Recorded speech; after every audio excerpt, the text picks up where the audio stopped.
ಬೀಗ ಹಾಕಿದ ನಂತರ ನೆನಪಾಯಿತು ಸ್ಲಿಪ್ಪರ್ ಒಳಗಡೆ ಉಂಟು ಅಂತ. ನಮ್ಮ ಚಾರ್ಲಿಗೆ ಇದ್ರೆ ಸ್ಲಿಪ್ಪರ್ ಒಳಗಡೆ ಇಡಬೇಕಾಗ್ತದೆ.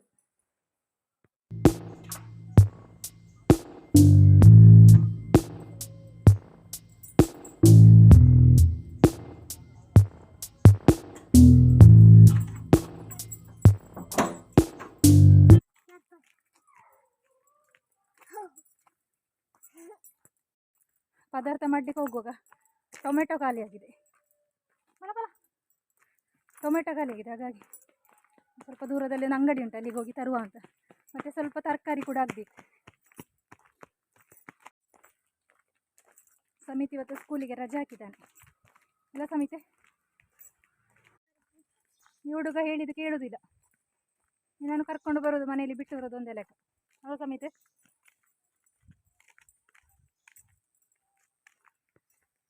ನಾವು ಗೋಬಿ ಮಂಚೂರಿ ತರ್ತೇವಲ್ಲ, ಆ ಶಾಪಿಗೆ ಹೋಗ್ತಾ ಇದ್ದೇನೆ. ಇಲ್ಲಿ ತರಕಾರಿ ಸಿಗ್ತದೆ ಒಮ್ಮೊಮ್ಮೆ, ಗೊತ್ತಿಲ್ಲ ಏನೆಲ್ಲ ಉಂಟು ಅಂತ, ನೋಡ್ಬೇಕಿನ್ನು ಹೋಗಿ.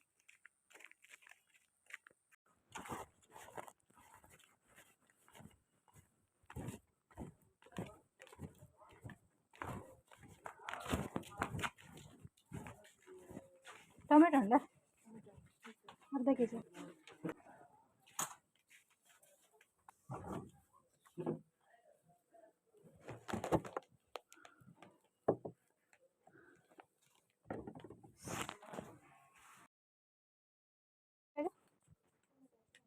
ಓ ಹಾಂ,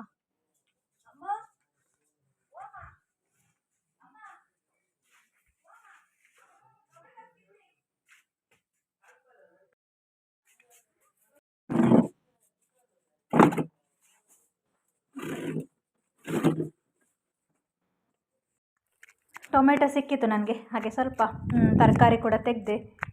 ತರಕಾರಿ ಇತ್ತು ಮನೆಯಲ್ಲಿ, ಆದರೂ ಬೇಕಲ್ಲ, ಹಾಗೆ ತೆಗೆದೆ ನಾನು. ಇದು ನೋಡಿ ಒಂಥರ ಸೈಲೆಂಟ್ ಪ್ಲೇಸ್. ಯಾವ ಗಾಡಿಯ ಕಿರಿಕಿರಿ ಇಲ್ಲ, ಗಾಡಿ ಹೋಗ್ತದೆ ಇಲ್ಲಿ, ಗಾಡಿ ಹೋಗುದಿಲ್ಲ ಅಂತ ಏನಿಲ್ಲ, ಆದರೆ ಟೌನಿನಷ್ಟು ಸೌಂಡ್ ಏನಿಲ್ಲ, ಕಿರಿಕಿರಿ ಏನಿಲ್ಲ, ಸೈಲೆಂಟ್ ಆಗಿರ್ತದೆ ರೋಡು. ನನಗೆ ಅರ್ಜೆಂಟ್ ಬೇಕಾದದ್ದು ಟೊಮೆಟೊ ಬೇಕಿತ್ತು, ಅರ್ಜೆಂಟ್, ಹಾಗೆ ತರಲಿಕ್ಕೆ ಹೋದದ್ದು. ಅವರು ಬರುವಾಗ ಸಂಜೆ ಆಗ್ತದೆ, ಇನ್ನು ಅವರನ್ನು ಕಾದರೆ ಪದಾರ್ಥ ಮಾಡೋದು ಸಹ ಲೇಟ್ ಆಗ್ತದೆ. ಹಾಗೆ ಮಧ್ಯಾಹ್ನಕ್ಕೆ ಪದಾರ್ಥ ಆಗಬೇಕು. ಮಧ್ಯಾಹ್ನಕ್ಕೆ ಬಗಡೆ ಮತ್ತು ಎಂತ ಸಮಿತಿ, ಬಗಡೆ ಮತ್ತು ಬಟಾಟೆ. ಟೊಮೆಟೊ ಹಾಕದಿರುತ್ತೆ, ತರಕಾರಿ ಪದಾರ್ಥಕ್ಕೆ ಟೊಮೆಟೊ ಹಾಕದಿದ್ದರೆ ಅಷ್ಟಾಗಿ ಒಳ್ಳೆಯದಾಗೋದಿಲ್ಲ. ಮೀನಿನ ಪದಾರ್ಥಕ್ಕಾದರೂ ಹುಳಿ ಹಾಕಿದ್ರೆ ಸಹ ಆಗ್ತದೆ. ತರಕಾರಿ ಬುಟ್ಟಿಗನೆ ಆಗಿದೆ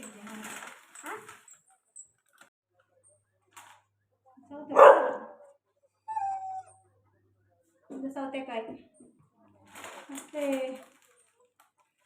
ರಸ್, ಮಿಲ್ಕ್ ರಸ್ 10 ರೂಪಾಯಿದೆ 2. ಮತ್ತೇನು ತರಲಿಲ್ಲ, ತರಕಾರಿ ಎಲ್ಲ ಮೊನ್ನೆ ತಂದದಿತ್ತು ಸ್ವಲ್ಪ. ಹಾಗೆ ಟೊಮೆಟೊ ತರುವಾಗ ನೀರುಳ್ಳಿ ಸಹ ಖಾಲಿಯಾಗಿತ್ತು.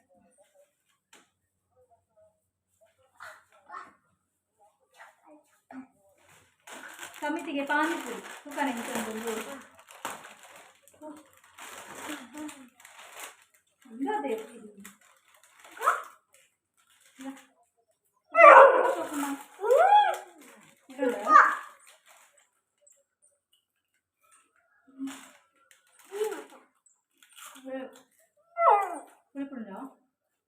ಮೊನ್ನೆ ತಂದ ಮಡಕೆ ಒಂದು, ಮಡಕೆಯಲ್ಲಿ ಮೊನ್ನೆ ಹೊಸ ಮಡಕೆ ತಂದಲ್ಲ, ಅದನ್ನು ಸ್ವಲ್ಪ ತಿಳಿ ಹಾಕಿ ಕುದಿಸಬೇಕು ಫಸ್ಟಿಗೆ. ಒಂದೊಂದು ರೀತಿಯಲ್ಲಿ ಕೆಲವರು ಮಾಡ್ತಾರೆ, ನಾನು ತಿಳಿ ಹಾಕಿ ಕುದಿಸ್ತಾ ಇದ್ದೇನೆ. ಅದರ ಮಡಕೆಯ ಸ್ಮೆಲ್ ಹೋಗಬೇಕಲ್ಲ, ಇಲ್ಲದಿದ್ದರೆ ಪದಾರ್ಥ ಎಲ್ಲ ಫಸ್ಟಿಗೆ ಮಾಡುವಾಗ ಒಂಥರ ಸ್ಮೆಲ್ ಬರ್ತದೆ. ಅವತ್ತು ನಾನು ಫಸ್ಟ್ ಟೈಮ್ ಮಡಕೆ ತೆಗ್ದಲ್ಲ ಮನೆ ಪುನಃ ಟೈಮಲ್ಲಿ, ಅದನ್ನು ಹಾಗೆ ಅದರಲ್ಲಿ ಪದಾರ್ಥ ಮಾಡಿದ್ದು ನಾನು. ಪದಾರ್ಥ ಮಾಡಿ ಒಂಥರ ಸ್ಮೆಲ್, ಅದರ ನಂತರ ಯಾವ ಪದಾರ್ಥ ಮಾಡಿದರೂ ಕೂಡ ಒಂಥರ ಸ್ಮೆಲ್ ಹೊಡಿತಾ ಇತ್ತು. ಈ ಸಲ ಹಾಗೆ ಆಗೋದು ಬೇಡ ಅಂತ ಅದೊಂದು ಕೆಲಸ ಮಾಡಿ ಆಮೇಲೆ ಪದಾರ್ಥ ಮಾಡಬೇಕು. ನಾನು ಮಡಕೆಯಲ್ಲಿ ತಿಳಿ ಹಾಕಿ ಕುದಿಸ್ತಾ ಇದ್ದೇನೆ. ಒಂದೊಂದು ರೀತಿಯಲ್ಲಿ ಮಾಡ್ತಾರೆ, ಕೆಲವರು ಗೇರು ಬೀಜದ ಎಣ್ಣೆ ಹಾಕಿ ಮಾಡ್ತಾರೆ. ಹಾಗೆ ನಾನು ಈ ರೀತಿ ಮಾಡಿ ನೋಡ್ತಾ ಇದ್ದೇನೆ. ನಾನು ಒಲೆಯಲ್ಲಿ ಮಾಡೋ ಸ್ವಲ್ಪ ಕಪ್ಪಾಗಲಿ ಅಂತ ಮಡಕೆ ಕೂಡ. ಮಡಕೆಯಲ್ಲಿ ಮಾಡಿದ ಪದಾರ್ಥ ತುಂಬಾ ಟೇಸ್ಟ್, ನನಗೆ ತುಂಬ ಇಷ್ಟ. ಮಡಕೆಯಲ್ಲಿ ಮಾಡಿದ ಮೀನು ಸಾರು, ಚಿಕನ್ ಸುಕ್ಕ ಎಲ್ಲ ತುಂಬಾ ಒಳ್ಳೆಯದಾಗ್ತದೆ. ಅದಕ್ಕೋಸ್ಕರವೇ ನಾನು ಆ ಮಡಕೆ ತೆಗೆದೆ. ತುಂಬ ದಿನದಿಂದ ಆಸೆ ಇತ್ತು ಮಡಕೆ ತೆಗಿಬೇಕು ತೆಗಿಬೇಕು ಅಂತ. ಹಾಗೆ ಮಡಕೆದು ಕೆಲಸ ಆಯಿತು, ಅದು ಇಟ್ಟಿದ್ದೇನೆ. ಇದನ್ನು ಸ್ವಲ್ಪ ಹೊತ್ತು ಅದರಲ್ಲೇ ಇರಲಿ, ತಿಳಿ ಅದರಲ್ಲೇ ಇರಲಿ, ನಾಳೆ ತೆಗೆದ್ರೆ ಸಾಕು ಅಂತ. ನಾಳೆ ತೆಗೆದು ತೊಳೆದು ಕ್ಲೀನ್ ಮಾಡಿ ಇಡುವ ಅಂತ. ಬಿಳಿ ಬಗಡೆ ನೋಡಿ, ಬಿಳಿ ಬಗಡೆ ಮತ್ತು ಬಟಾಟೆ ಹಾಕಿ ಸಾರು ಮಾಡ್ತೇನೆ ಇವತ್ತು. ಮೊದಲೇ ನನಗೆ ದಾನಿ ಅಂತ ಹೇಳಿದರೆ ಕಂಡ್ರೆ ಆಗೋದಿಲ್ಲ, ಇಷ್ಟವೇ ಇಲ್ಲ ಮದುವೆಗೆ ಮೊದಲು. ಇವಾಗ ಹಾಗೆ ಅಲ್ಲ, ಯಾವ ಪದಾರ್ಥ ಆದರೂ ಸಾಕ್ತದೆ ನನಗೆ. ನಾನೇ ಮಾಡೋದು, ನಾನೇ ತಿನ್ನೋದಲ್ಲ, ಹಾಗಾಗಿ ಯಾವುದಾದ್ರೂ ಸಾಕ್ತದೆ. ನಾನು ಕೂದಲಿಗೆ ಎಣ್ಣೆ ಹಾಕಿದ್ದೇನೆ, ಹಾಗಾಗಿ ಮುಖದಲ್ಲೆಲ್ಲ ಒಂಥರ ಆಯಿಲ್ ಆಯಿಲ್ ಆಗ್ತಾ ಉಂಟು. ನಾನು ಅಪರೂಪಕ್ಕೆ ಎಣ್ಣೆ ಹಾಕೋದು ಕೂದಲಿಗೆ, ಎಣ್ಣೆ ಹಾಕೋದೇ ಇಲ್ಲ. ಹಾಗೆ ಇವತ್ತು ಹಾಕಿದ್ದೇನೆ ಎಣ್ಣೆ, ಸ್ವಲ್ಪ ತಲೆ ತಂಪಾಗಲಿ ಅಂತ. ಇಲ್ಲದಿದ್ದರೆ ತಲೆ ಬಿಸಿ ಆಗ್ತದಲ್ಲ, ಎಣ್ಣೆ ಹಾಕಿದ್ದೆ ಸ್ವಲ್ಪ ತಂಪಾಗಲಿ ಅಂತ ಎಣ್ಣೆ ಹಾಕಿದ್ದೇನೆ ನಾನು.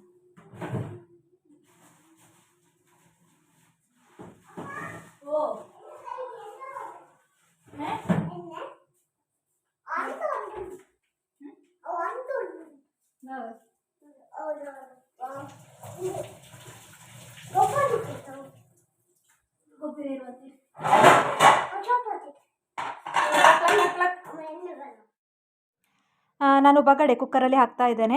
ಬಗಡೆ, ಬಟಾಟೆ ಮತ್ತು 2 ಟೊಮೆಟೊ, 1 ಈರುಳ್ಳಿ ಹಾಕಿ ಬೇಯಿಸ್ತಾ ಇದ್ದೇನೆ. ಪಕ್ಕ ಒಂದು 2 ವಿಸಿಲಿಗೆ ಬೆಂದು ಬಿಡ್ತದೆ. ಹಾಗೆ ಇವತ್ತು ಸಂಜೆ ಊಟಕ್ಕೆ ಅಕ್ಕ ಕೂಡ ಬರ್ತಾ ಇದ್ದಾಳೆ. ಅವಳು ಕೂಡ ತರಕಾರಿಯೇಯ. ಕುಕ್ಕರಲ್ಲಿ ಇಡ್ತಾ ಇದ್ದೇನೆ ನಾನು, 1-2 ವಿಸಿಲಾದರೆ ಆಗ್ತದೆ ಕರೆಕ್ಟ್. ಪದಾರ್ಥ ಮಾಡಲಿಕ್ಕೆ ಅಂತ ಹೋಗುವಾಗ ಕಾಯಿ ಇಲ್ಲ ಆಯಿತು, ತಂದ ಕಾಯಿ ಖಾಲಿ ಆಯಿತು. ಹಾಗಾಗಿ ನಾನು ಅರ್ಜೆಂಟಿಗೆ ಏನು ಮಾಡಿದ್ದೆ ಅಂತ ಹೇಳಿದರೆ, ನಮ್ಮ ಮರದಲ್ಲಿ ತೆಂಗಿನಕಾಯಿ ಹೊಸದಾಗಿ ಆಗ್ತಾ ಉಂಟು, ಅದರಿಂದ ಒಂದು ಕಾಯಿ ತೆಗೆದುಕೊಂಡು ಬಂದೆ. ಮಾತ್ರ ಬೆಳೆದಿದೆ, ಹಸಿ ಉಂಟು ಅಷ್ಟೇ, ಒಣಗಲಿಲ್ಲ ಅಂತ ಮಾತ್ರ. ಕಾಯಿ ಮಾತ್ರ ಬೆಳೆದಿತ್ತು. ಇನ್ನು ಅರ್ಜೆಂಟಿಗೆ ಪುನಃ ಅಂಗಡಿಗೆ ಹೋಗಬೇಕಲ್ಲ ಅಂತ ಮರದಿಂದವೇ ತೆಗೆದೆ. ಕೆಳಗಡೆ ಇತ್ತು, ಹಾಗಾಗಿ ನನಗೆ ಕೈಯಲ್ಲೇ ತೆಗಿಲಿಕ್ಕೆ ಸಿಕ್ಕಿತು, ಹಾಗೆ ತೆಗೆದೆ ನಾನು. ತೆಂಗಿನಕಾಯಿಯ ನೀರು ನನಗೆ ತುಂಬ ಇಷ್ಟ. ಹಾಗೆ ಸಮಿತಿಗೆ ಅಷ್ಟಾಗೇನು ಇಷ್ಟ ಆಗೋದಿಲ್ಲ. ಖುಷಿ ಇದ್ದರೆ ಕುಡಿತಾಳೆ, ಖುಷಿ ಇಲ್ಲ, ಖುಷಿ ಸ್ಕೂಲಿಗೆ ಹೋಗಿದ್ದಾಳೆ. ಹಾಗೆ ಸಮಿತ ಹತ್ರ ಸಹ ಕೇಳ್ತಾ ಇದ್ದಾನೆ. ಒಮ್ಮೊಮ್ಮೆ ಸ್ವಲ್ಪ ಕುಡಿತಾನೆ ಅವನು, ಇಷ್ಟ ಆದರೆ. ಅವನು ನೀರು ಸಿಹಿ ಇದ್ದರೆ ಮಾತ್ರ ಕುಡಿಯೋದಿಲ್ಲ, ಇಲ್ಲದಿದ್ದರೆ ಕುಡಿಯೋದಿಲ್ಲ. ಇದು ಸ್ವಲ್ಪ ಸಿಹಿ ಇತ್ತು, ಹಾಗಾಗಿ ಕುಡಿತಾ ಇದ್ದಾನೆ ಅವನು.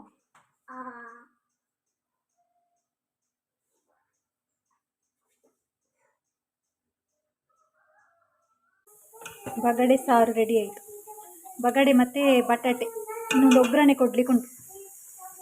ಕೆಲವರಿಗೆ ನಾನು ಬಗಡೆ ಅಂತ ಹೇಳಿದರೆ ಗೊತ್ತಾಗ್ಲಿಕ್ಕಿಲ್ಲ. ಅಲಸಂಡೆ ಬೀಜ ಉಂಟಲ್ಲ, ಅದಕ್ಕೆ ಹೇಳೋದು ಬಗಡೆ. ನಮ್ಮ ಭಾಷೆಯಲ್ಲಿ ಹಾಗೆ ಹೇಳೋದು, ಹಾಗೆ ಹೇಳಿದೆ. ಮತ್ತೆ ನನಗೆ ನೆನಪಾಯಿತು, ಕನ್ನಡದಲ್ಲಿ ಅಲಸಂಡೆ ಬೀಜ ಅಂತ ಹೇಳ್ತಾರಲ್ವ, ಅಲಸಂಡೆ ಬೀಜ ಮತ್ತು ಬಟಾಟೆ. ಪದಾರ್ಥ ರೆಡಿ ಆಯಿತು.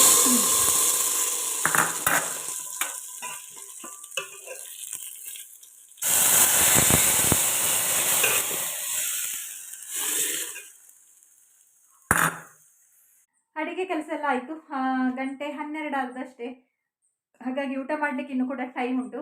ಹಾಗಾಗಿ ನಾನು ಎಡಿಟ್ ಮಾಡುವಂತ ಅಂದ್ಕೊಂಡು ಈ ವಿಡಿಯೋವನ್ನು ಎಡಿಟ್ ಮಾಡಬೇಕಲ್ಲ, ಹಾಗೆ ಈ ವಿಡಿಯೋವನ್ನು ಇಲ್ಲಿಗೆ ಎಂಡ್ ಮಾಡ್ತಾ ಇದ್ದೇನೆ. ಇಷ್ಟ ಆದರೆ ದಯವಿಟ್ಟು ಒಂದು ಲೈಕ್ ಮಾಡಿ, ಹಾಗೆ ಸಬ್ಸ್ಕ್ರೈಬ್ ಕೂಡ ಮಾಡಿ. ಮುಂದಿನ ಹೊಸ ವ್ಲಾಗಲ್ಲಿ ಸಿಗ್ತಾ ಇದ್ದೇನೆ. Thank you.